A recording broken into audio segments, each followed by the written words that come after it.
We're now joined live by Environment Canada senior climatologist Dave Phillips. Dave, the big thing or the big comparison that a lot of people are saying, January 2022, how does this compare to that snowfall?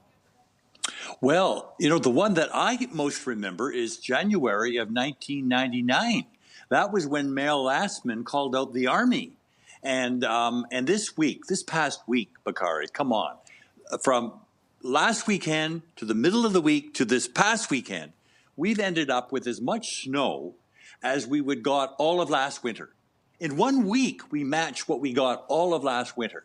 So, hey, you're not imagining it. And when you get back to back to back kind of dumps of snow, this is quite obviously quite impactful. I'm sure that there are many areas in Toronto. You've got a half a meter of snow sitting on the ground, and in that last two bouts, the midweek and this past weekend, it just didn't fall in nice fluffy little flakes. I mean, we had in total 73 hours of blowing snow or blowing snow.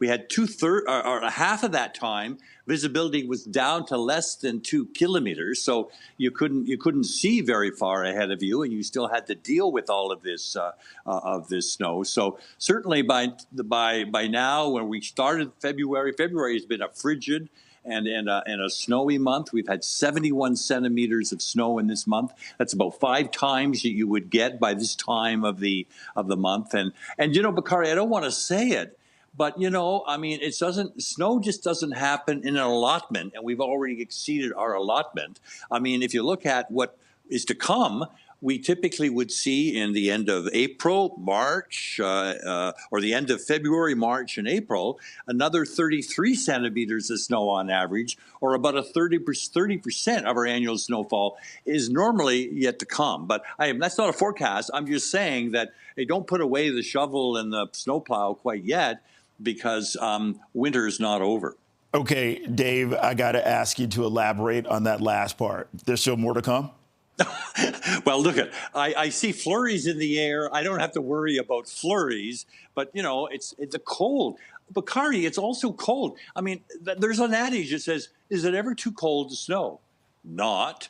I mean, we've had not one melting temperature in this past week in Toronto. We've had no rain, and it's all been just the white stuff. And the cold is continuing. Let's forget February. February's a write-off. It's going to be cold to the end, but I see some warmth coming. March looks like it's going to be warmer than normal. The days are getting longer. And we still will see some snow. But as a rule, Bakari, I don't shovel in March or April.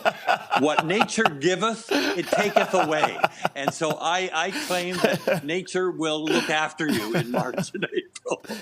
Okay, so Dave, looking at the numbers, did we get more snow with the storm from Wednesday or Saturday?